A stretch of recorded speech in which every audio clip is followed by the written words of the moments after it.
I don't think Teresa minds if we stop her with questions in between, but God, no. we can do that. That'll make it a little bit better. So Teresa, thank you so much for joining us. Wow. I've been looking forward to this. You are down in Color Springs, right? Right. That's what we were just talking about. And so what got you interested in needlework in the first place? Did you learn from your mom, or was it a hobby you picked up, or? It's more or less a hobby that I picked up. I started out, I guess most of us at one time or another, Girl Scouts, Brownies, somewhere in there.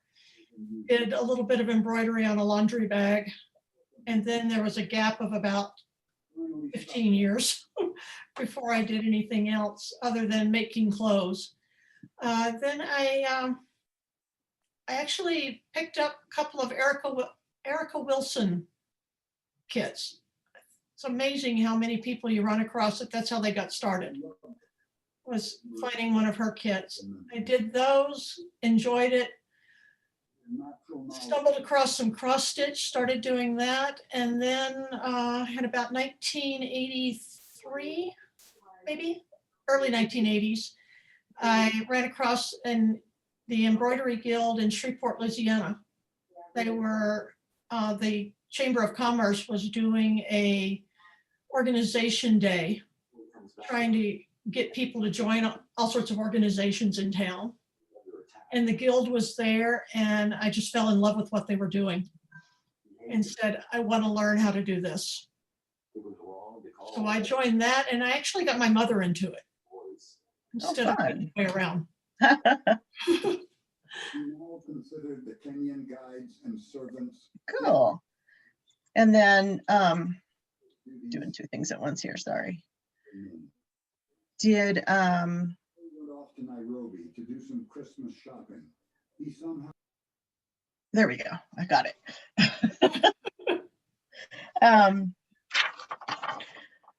And then we were talking before everybody started, when you got married, you moved further north. So did you join and find a guild when you moved north, or? Yeah, I married my husband in 2000 and moved out of the deep south for the first time, headed north to Wright Pat Air Force Base because he was in the Air Force. And every time we moved, I either joined a guild, or if there wasn't a guild close by, I got on as a member at large and did that until we retired in 2010.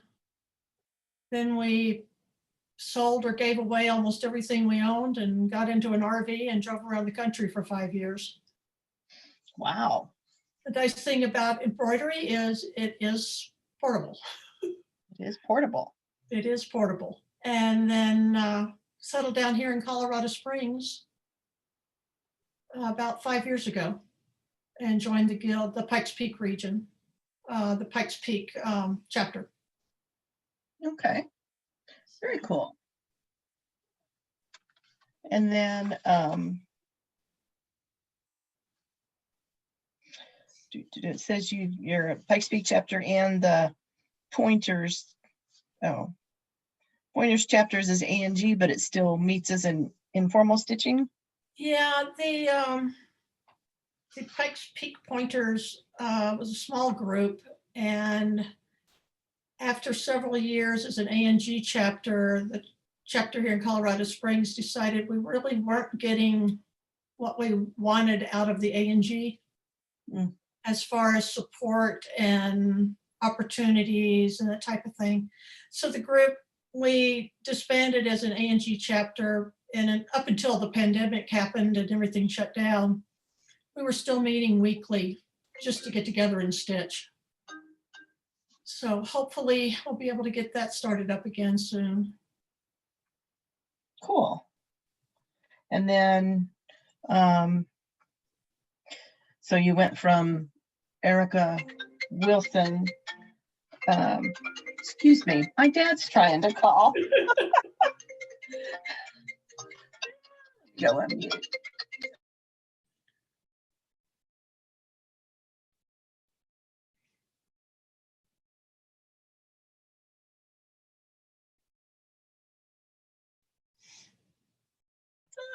Oh, technology is such fun.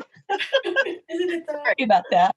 So you started with the kids, and then you said you were intrigued by what they were doing at the down in Louisiana, and then it sounds like you got into the gold work and the stump work and Yeah, over the years, I think I've tried just about everything. And there are some classes I took. I can still remember taking a class in French hand sewing Mhm. through our guild. One of our members actually earned her living making French hand sewn wedding veils and wedding dresses. wow. She taught us a class on French hand sewing. And at the end of the day, I walked up to her and I said, "Thank you so much for teaching this class." And she goes, "Oh, good. You enjoyed it?" I said, "I've hated every minute of it." But the nice thing was I knew what was involved. And I knew that if I ever saw another piece of French hand sewing, I could appreciate what was involved in it. And I've done that with several techniques. Battenberg lace is another one. I'll be perfectly happy never to do another piece of. But over the years, I got to where my two favorite things now are thread painting and gold work. And I'll do other things, but if it's counted work, I find I'm very count challenged now. Mm, It's okay. it's not natural to count anymore. Gotten much too used to being able to do freehand stitching with a lot of long and short stitch and that type of thing. Okay. Yeah, see, I'm terrified of long and short stitch, short and long stitch. I look at it and because it's not counted and not on a grid, it's kind of like, I don't think I'm going to try that yet. So come join me in September. Oh, okay. Oh, so, so that took you from learning the techniques to, Do you really? You really enjoyed it? Sorry? that was Kathy? Kathy, was that you? Kathy Jackson? Or was that an accident? That may have been an accident. Okay, so you went from liking those techniques to teaching and designing, designing and teaching. How did Yeah. that kind of evolve?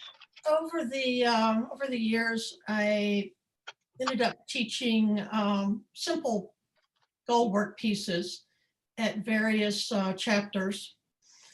And most of them I designed myself,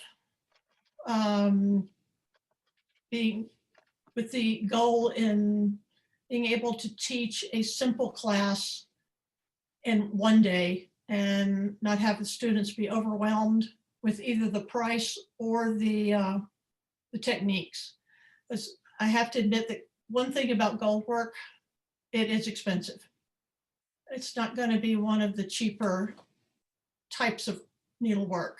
In fact, I thanked my husband greatly one day. We were in San Francisco and his parents were visiting. And I went into needlepoint ink and came out with a little tiny bag about so big. And my husband looked at me and said, "And how much did that put us back?"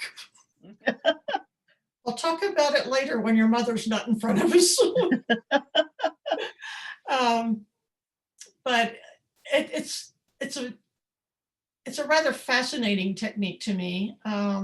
Stump work is fun. The thread painting is fun, but there's just something that's so rich about metalwork that to me it's fascinating. I find a lot of people say it's very intimidating to them.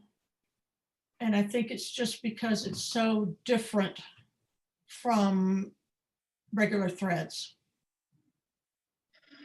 So how do you practice and not feel like you're being wasteful with cold work? Actually, usually I sketch out a piece, multiple sketches, until I get the design exactly where I want it. And then I do a lot of coloring with markers and pencils, and even crayons. Do a lot of work with crayons because there's so many wonderful colors and they're easy to blend. And then I get the sketch and the drawing just where I want it to be before I ever get around to transferring it to cloth. And then I transfer the design, the outline of the design. And by that time, I've got a pretty good idea of where I'm trying to go with it. And I've already looked at all the different types of metals and decided which one I'm going to use where, and whether it's going to be, if it's going to be an outline, then it's going to be something like a pearl. If it's going to be a filler, it will probably be something like a rough pearl that's been cut into small pieces, or it's called chipping. And those are sewn on much like beadwork, which always surprises me because I can't stand working with beads. I always tell people I'm allergic to beads, which I think distresses Carolyn a little bit. But I've been known to take a piece in a class that's got beadwork and change it to metal instead, and do it with metal threads. So, and one thing I always encourage people if they're taking a class from me is change whatever you want. I do it frequently with designers. If there's a particular technique or a particular stitch or a color or just something that doesn't strike my fancy, I'll go ahead and change it. I have yet to run across a designer that got upset because I didn't do a piece exactly as they set it out. Okay.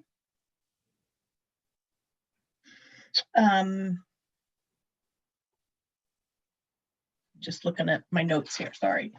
That's okay. So, what's your favorite design that you've made?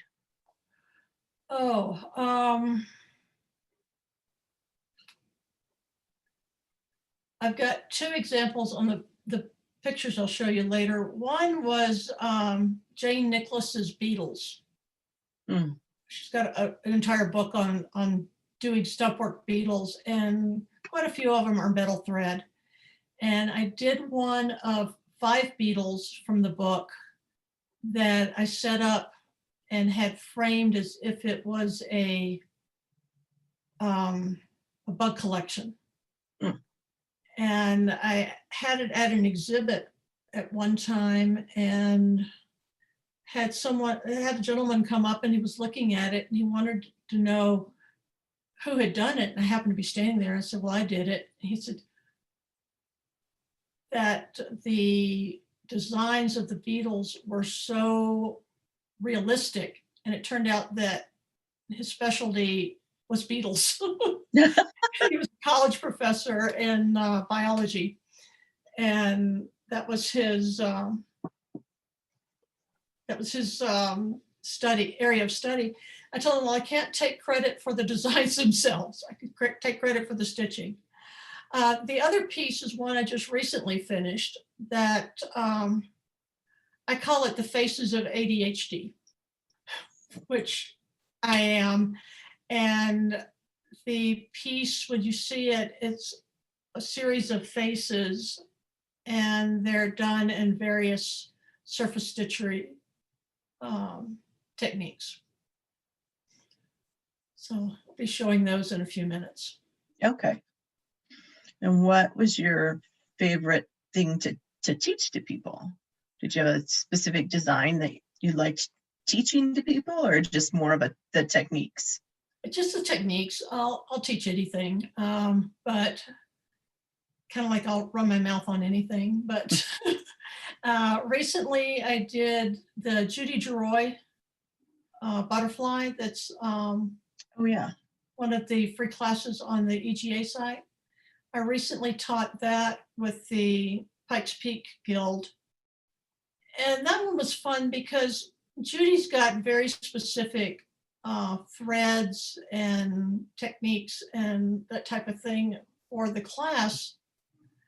But my whole approach to it was it's a perfect stash project. There's absolutely no need for any stitcher that's been around for any length of time to go out and buy something for that class. It can all be done with what you have in your stash, whatever colors you want, whatever technique really that you want to use it for. Another one is a dragonfly that I designed that I taught at Pikes Peak. That was a lot of fun.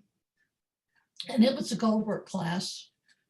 And I actually had a couple of people that finished it, which is kind of unusual for goldwork pieces. A lot of people just kind of go, okay, that was fun. And move on. But it was a class, once again, designed for a beginner goldwork person at a reasonable cost. So. Okay. Very cool. Do you want to share and show us some of your? I'll be glad to. Let's see. Get this. Hang on a second. I can get into this and share my screen. Now that I want it to, my file won't open. There we go.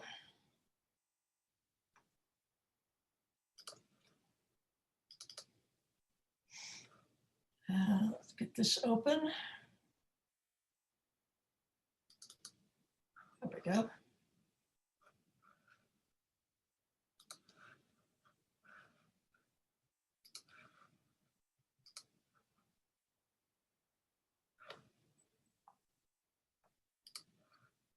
Okay, can we see the screen?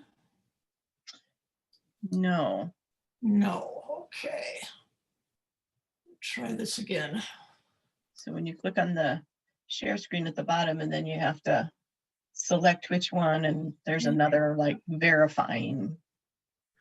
And I have gotten out of my thing again. Hang on a minute. Let me see what I've got here. Keep getting.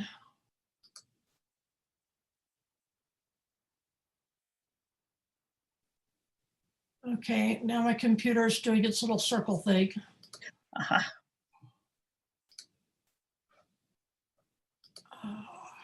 Picking up things I don't want it to do.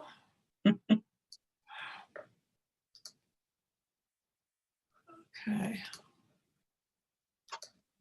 Now, once again, I have lost my screen.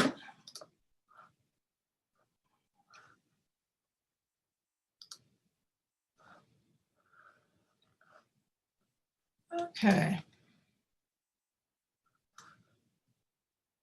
For some reason, I keep getting something strange in Zoom. Hmm.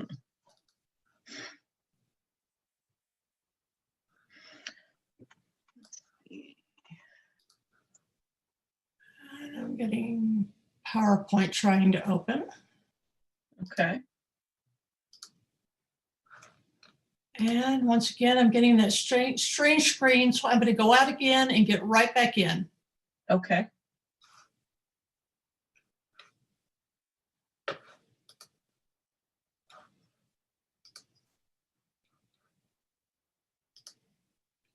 Okay, I'm back in now. Okay. Go with shared screen and let's try this one. How about now? Now it's starting to share. Okay, good.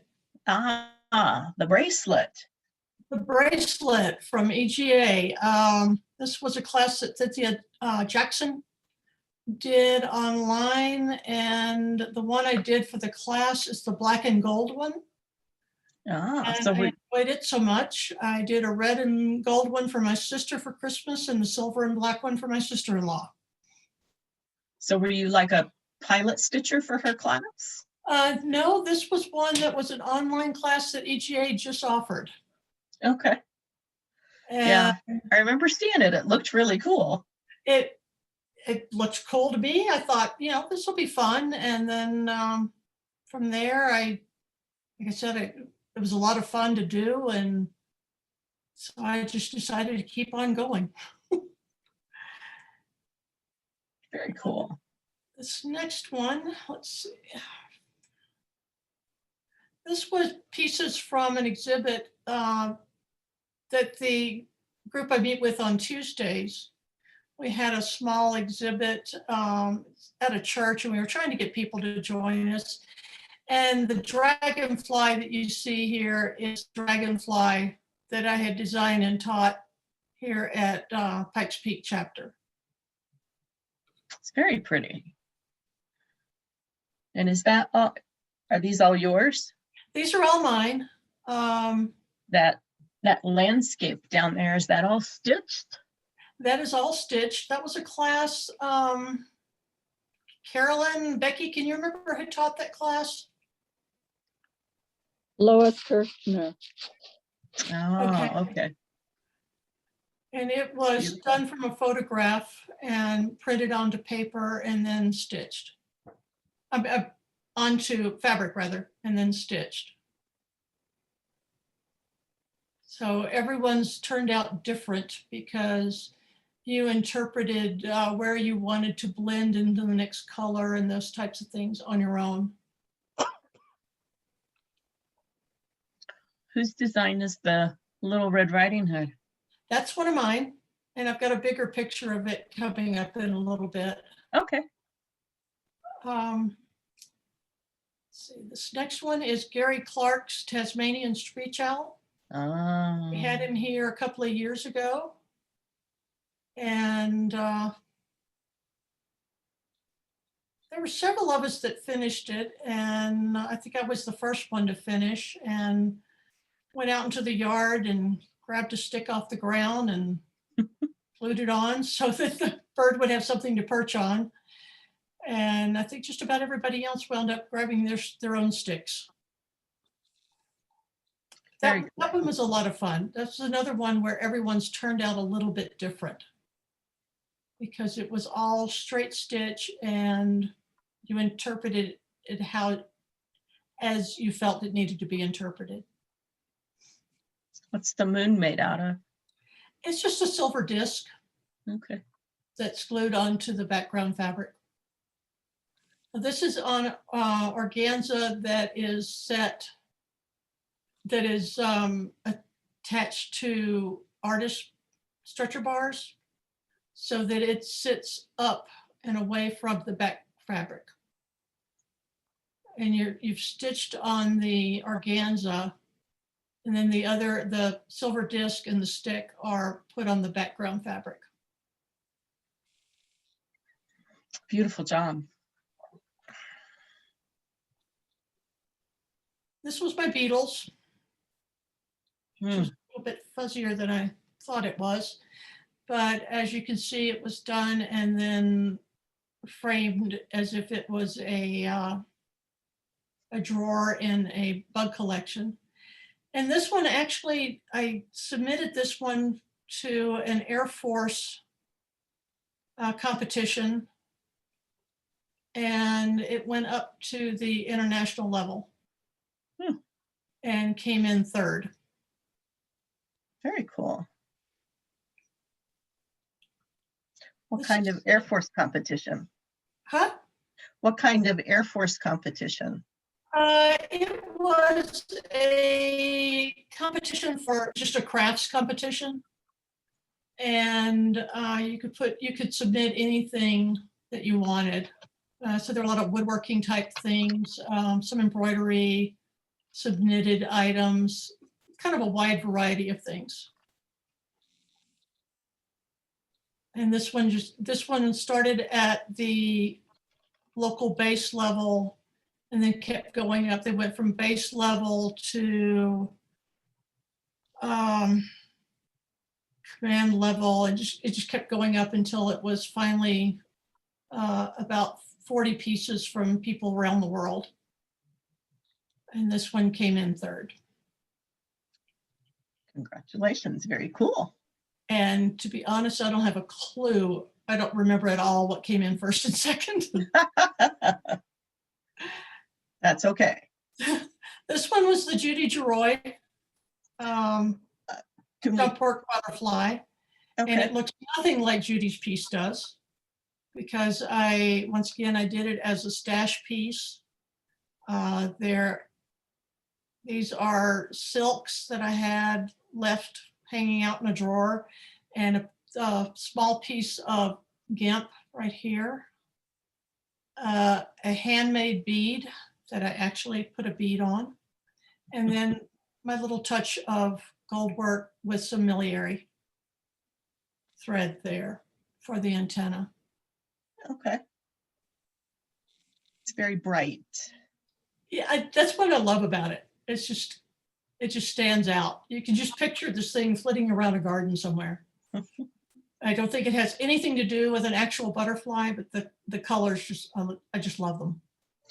I've had a question come in wanting to know where you source your supplies for the gold work, like the beetles and the bracelets. I get quite a bit of my stuff from Tanya Berlin Okay, up in Canada. I also get stuff from Garibaldi's and the Garibaldi. Golden Hind. Somebody said the Golden Hind. The Golden Hind is in England. Okay, And if those three places are out of what I need, I just start scrounging around on the internet trying to find what I need. There were quite a few gold work people that were in a panic because one of the top manufacturers is in England, and the gentleman that owned the company wanted to retire, and he couldn't find a buyer. And they listed it as an endangered craft in England, and finally found a young gentleman who's about 30 years old who decided to buy the company. And it's a company, it's only about 5 people that work in the company, and they make about a third of the metal threads for the entire world. wow. And so he is currently, the former owner has agreed to stay on for a year and teach him the business. So the new owner is in his apprenticeship right now. And there was a loud cheer that went up in the gold work community when it was announced that they had found a buyer. That's cool. This one is a piece I did for a friend of mine. I took a class with Natalie Dubois up in, she lives up in Quebec, and it was on couching stitches and shading with couching and ornoe. And this was a piece I did for a friend of mine that's a Buddhist. This is called the Eye of Buddha. And it's a very familiar symbol to anyone that's a Buddhist. And had a lot of fun doing all of the shading. This is all silver metal threads with colored silk thread for the shading. This one was the faces that I was talking about, with the faces of ADHD. And you can tell there's quite a few different types of stitches here. One of my favorites is the Medusa head, or the sudden flare-ups of anger that you get. You have the one here where you don't want to share anything with the world. The art deck, the kind of cubist face.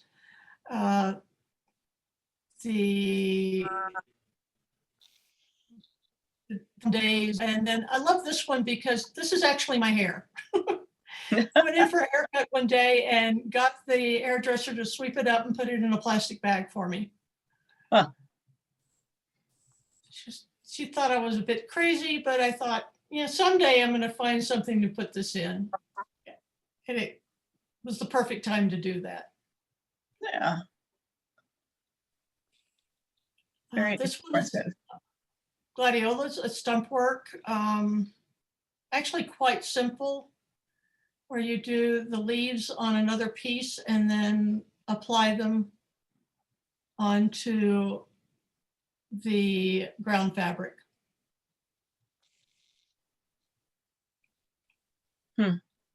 This What one is- is a goldwork sampler that I taught a few years back. And it's just little vignettes of various stitches using passing thread.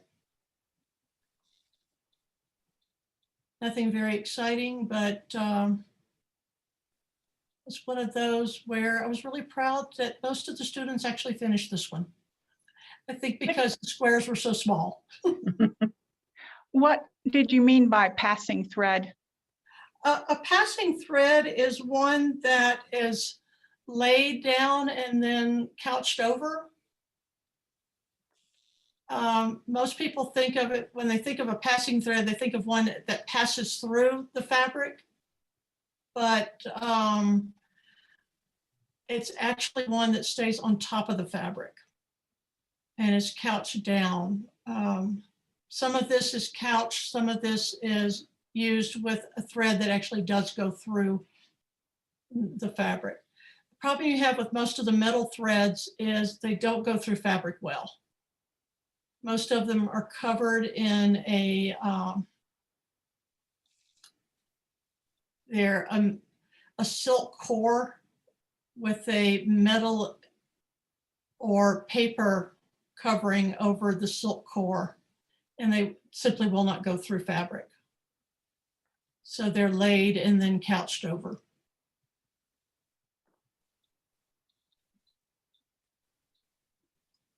This one, we're doing a Hearts for Hospice here in Colorado Springs for our local hospice group. And this is one, just a really simple, it's Lazy Daisy and backstitch. Nothing exciting, but it was just a fun little piece to design. And this is another one that I did for Hearts for Hospice. And this one's thread painting. Poppies. That's really pretty. Yeah, it is. That was a fun piece to do. Now this one is also kind of stump work because all of these stems are stitched over a string. So they are kind of three-dimensional. And the flowers look dimensional, not separate, but they look puffed up. Yeah, that's just an awful lot of long and short stitch, Trudy, your favorite. Oh, do I? And then some French knots for the centers. That was a fun piece to do. Pretty. This You guys was have my, done a lot of those. This is the wolf that you were talking about earlier. Uh-huh. A few years ago, soon after I joined the guild here in Colorado Springs, they were having their 40th anniversary. And they gave us each, I think it was 100 red beads, and said for us to design a piece using the beads. Well, since I don't do beadwork, I'm sitting there looking at this pile of 100 red beads going, what in the world am I going to do with these? And I came up with the idea of having Little Red and her basket of apples. And so I used about 14 of the beads and gave the rest of them to someone in the guild that likes beadwork. But I had a lot of fun with this. First of all, the size of the wolf. It's amazing how many people look at this piece and if they don't notice the wolf at first. And then after a few seconds of looking at it, you'll hear the, oh my God, there's a wolf head.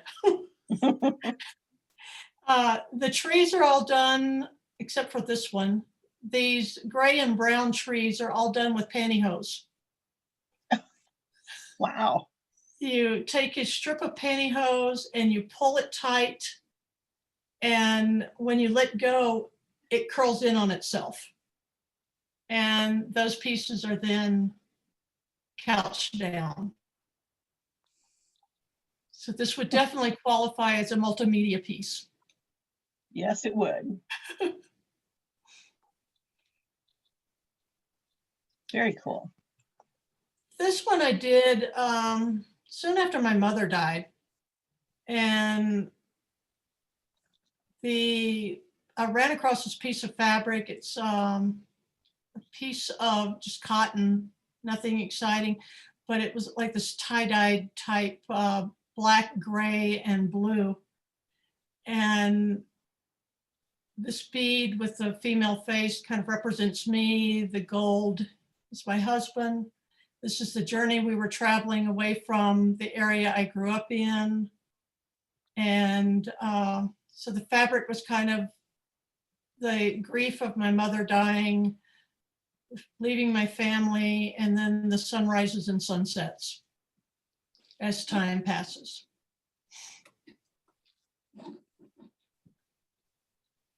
Very This moving. one is one of my masks for this past year. I decided if I'm going to have to wear a mask, I'm going to have some fun with it. So this one I get a lot of comments on. Very And this one, it's a very poor picture of it. This is a piece of ornaway that I took Natalie Dubois' class on couching this past summer.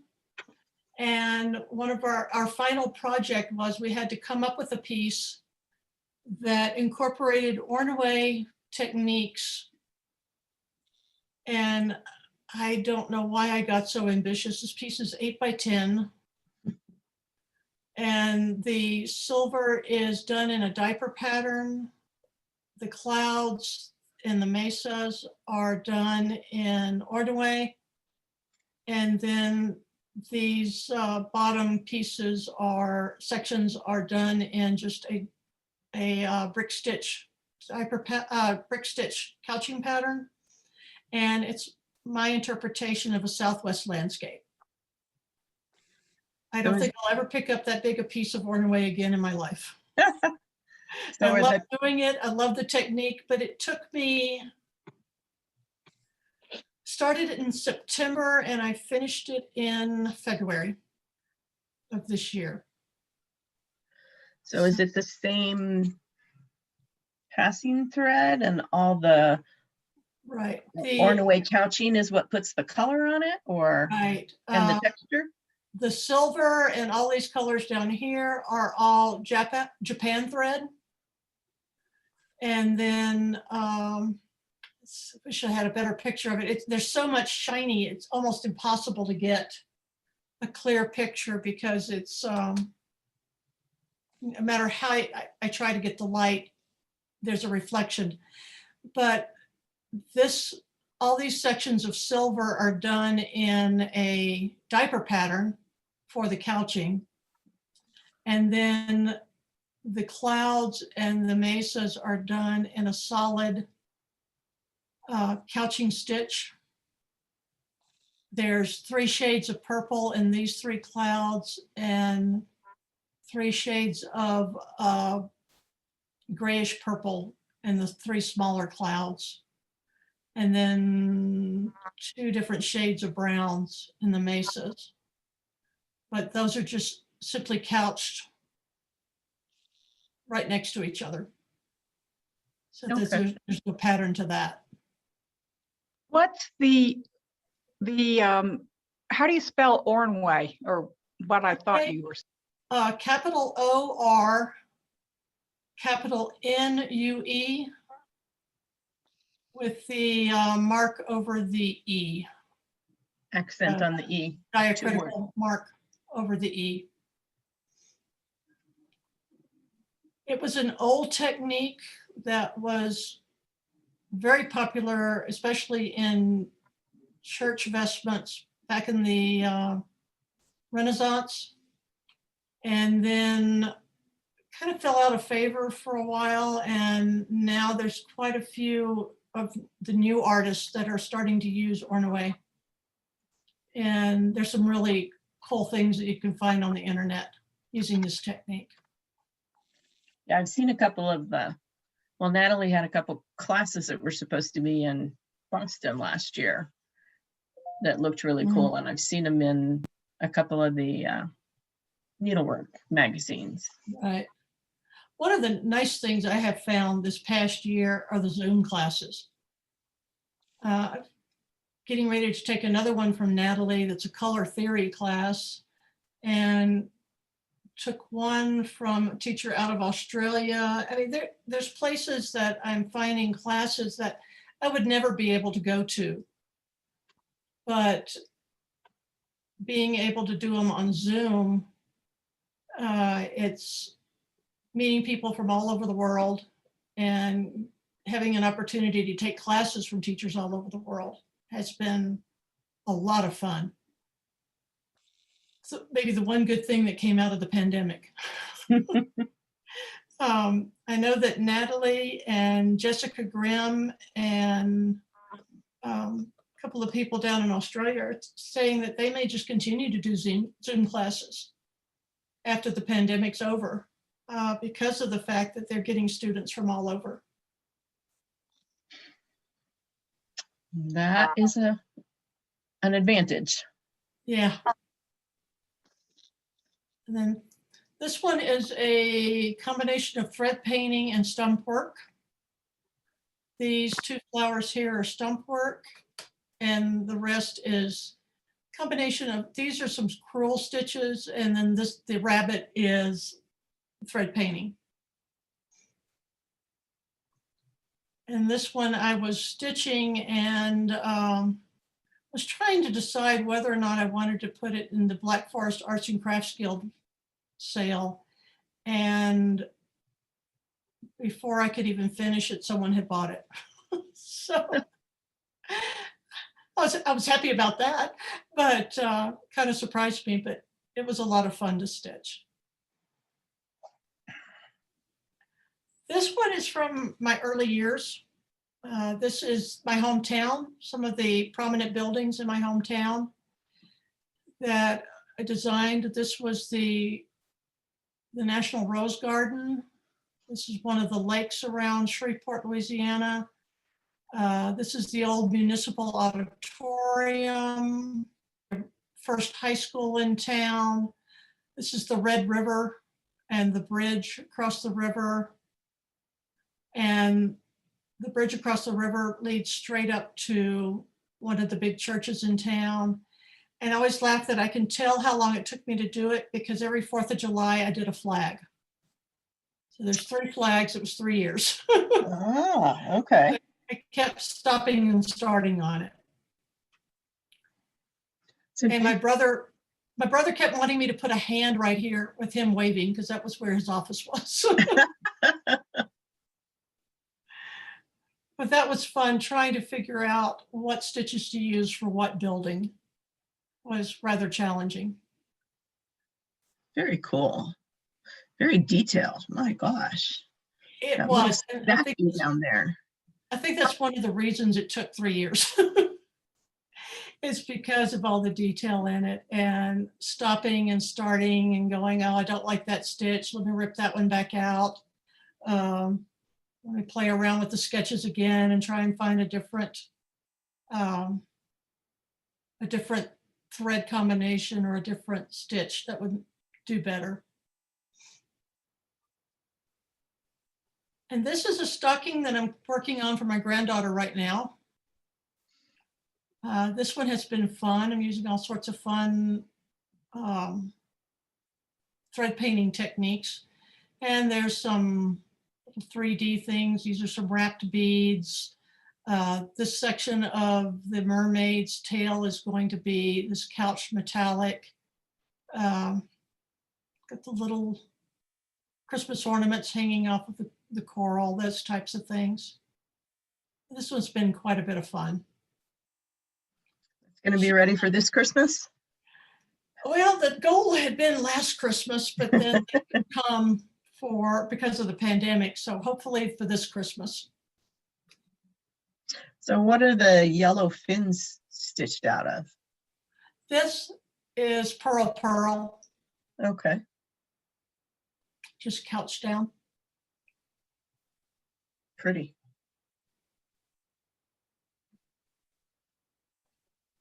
And I think that's about it. That's the last one that I've got. Very cool. Now, if I can get out of screen sharing. Stop share. That's it. Ah, got There we it. go. We have you back. Nice. Does anyone have any questions for Teresa that we didn't answer? Go ahead and come off mute. Teresa, tell about all the frames you get at the thrift store. Couldn't hear that. Carolyn said, tell about all the frames that you get at the thrift store. Yeah, I'm kind of the thrift store queen. I do my own framing mostly, and I spend a lot of time in the thrift stores looking for frames when I finish a piece. And I tend to get frames for between $2 and $7 or $8. Mm. And then do my own framing. So I save quite a bit of money on my framing costs. Very cool. In that picture you had at the beginning with the 4 or 5 different pieces, the one that was over on, as I looked at it, the lower left-hand side, it's a little small square one. I think it had an owl in it or something. That Oh. frame? The squirrel with an acorn. Yeah, that frame. Did That you, frame I got at a thrift store. I think I paid $2.50 for it. and was it that size or did you resize it? I like the leaves in the corners and No, not that- in the other two. That was the frame. That was the size of it. Very And I actually, that was one that I found the frame before I did the embroidery. okay. And then, if I remember right, we sold that one at our auction a couple of years ago. The Pikes Peak chapter has an auction every October, and everyone donates stitched items. And then we go a little bit crazy buying each other's needlework. And that's how we then pay for national and international teachers to come. And I find it wonderful because having been in a lot of chapters around the country, this is the cheapest chapter I've ever been in, where the teacher cost is zip, and we pay $10 for the class and then the kit fees. And the auction that we do pays for the teacher fees. Very nice. Very Because- nice indeed. So come to our auction this October. Guests are more Okay. than welcome. Lots of good stuff. I think I actually attended an auction years ago when I visited my mom when she lived in Colorado Springs. We came down one time. It was pretty cool. Does anyone else have any questions? I do. I've looked at some of the beginning projects in Goldwork offered through EGA or ANG, and they always seem to be on gauze or some sort of silk background. And I know from my years sewing how unforgiving silk is about having needles stuck in it. And I can't imagine that I would just do Goldwork and everything would be right the first time. Are there other grounds that you could use that wouldn't show if you had to rip and restitch? Yeah. I do a lot of mine on silk. I know I'll pronounce it wrong. Duponet. hoodie. Okay, And which is nice because it's got all the slubs in it, right. which hides a lot of stuff. One thing with gold work is whatever you're doing, you always want to put a piece of muslin on the back so that you're going actually through 2 layers in order to strengthen your ground fabric. But I have done gold work on everything from the silks to old curtains. Another one of the things that I tend to do when I go to the ARC, I go to the ARC thrift stores here in town, but when I go to a thrift store, I look through their old curtains, their fabric remnants, tablecloths, all those types of things to find fabrics that I like the color and the texture of. I will stitch on anything. I don't worry about, oh, this this kit or this pattern calls for a 10 by 10 piece of silk chaton. If I don't feel like working on the silk that day, I'll go find a piece that's in my stash that's an old curtain because I happen to like the color or like the texture that day when I'm planning out my piece. So you can do it on, I can't think of a single fabric that you couldn't do a piece of gold work on. Okay, so it doesn't have to be exquisite in keeping with the idea that it's gold. I tend to choose my fabrics and my threads and my techniques based on, is this a fun piece for me or is this going to be a family heirloom? A large number of my pieces are never going to be family heirlooms. My husband's already told me there's about 4 pieces he's going to keep and he's going to give the rest away. I'm not sure the kids will want a whole lot of it. I told him the perfect send-off for me would be to throw a really fancy cocktail party, put all of my needlework stuff out, and invite all of my EGA and ANG and friends from all over and let them come and have a silent auction on all my stuff. Give the money to the guild afterward, but have it nicely catered. Have a little open bar, nice catered food, and auction off all my stuff. Because I've got one stepdaughter that quilts and the other one cooks. And those are their hobbies. They're never going to pick up this kind of needlework. So choose your fabrics to what you feel like working on and have fun with it. Okay. I've got a couple more questions in the chat window. One wanted to know if you do your stitching in hand or on a frame. Once again, it depends on the piece.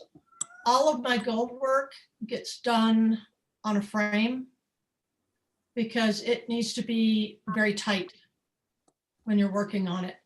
The thread painting pieces, most of those are done in a frame because once again, I want it to be tight and able to maneuver it around. The cross stitch pieces, I still do a few cross stitch pieces here and there. Those are always done in hand. My God love him, my husband built me a studio, a freestanding studio over the last couple of years. So I have all sorts of frames out there that I work on and just artist bars and brass tacks.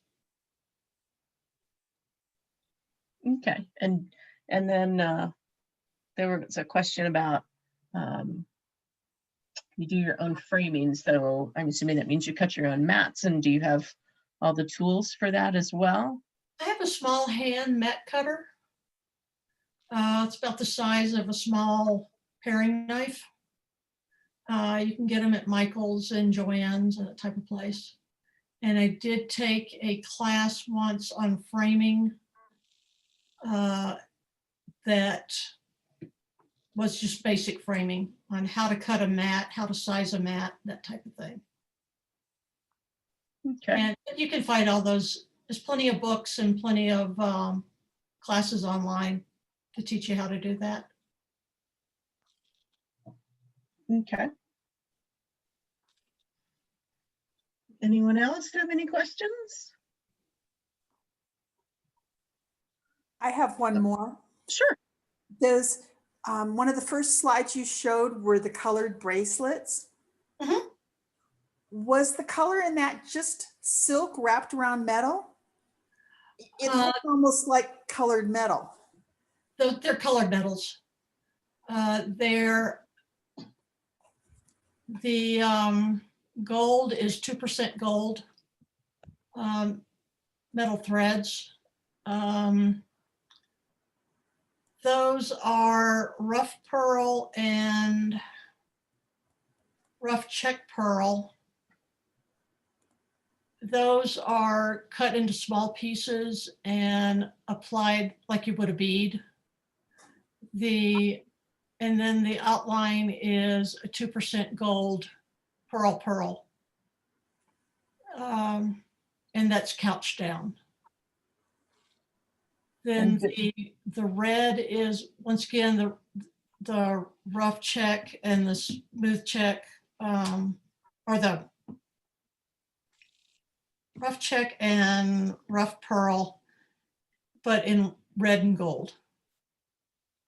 The gold, once again, being, I tend to buy 2%, but on that one, it's gilt.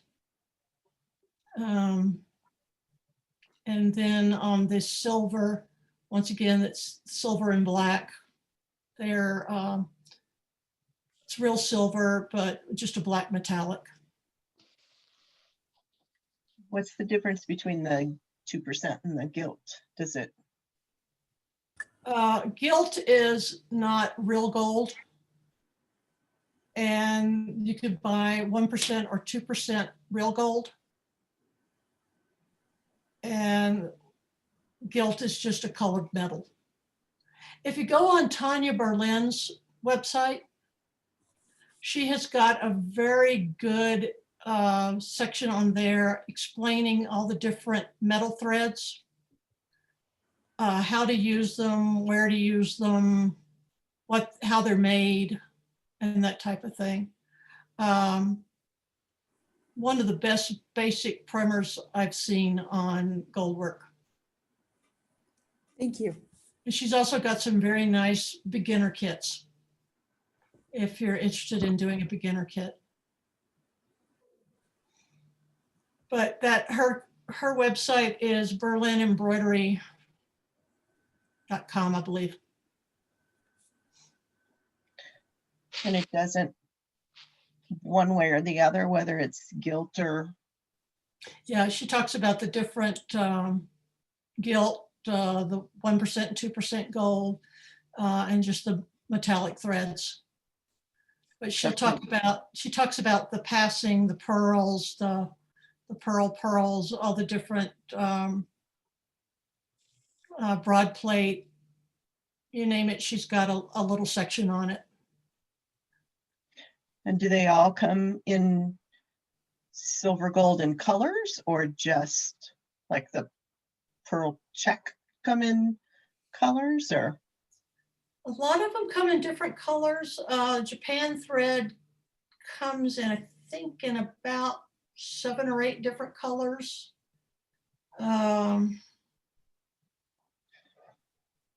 Maybe even more, maybe up to about 10. The pearls tend to come in either silver or gold. They don't have much in the way of other colors. Broad plate comes in just gold or silver. So there's some things that just are just the gold or silver. Others come in multiple colors. Okay. What's broad plate? What's broad plate? Broad plate is literally a hammered out piece of metal that's in a flat,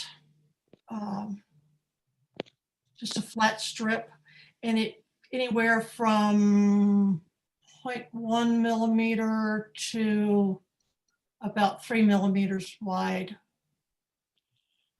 And it's usually laid down in a zigzag pattern. So it's a good filler.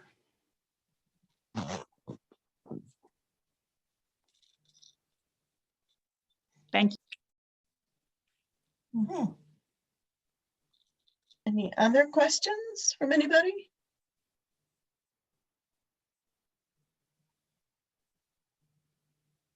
I don't see any hands coming up. Oh, you know, one, Kathy? Kathy Jackson? Yes, no, I don't think so, but I've really enjoyed it and I apologize for interrupting when I first got on. I didn't mean to. Oh, it's okay. No problem.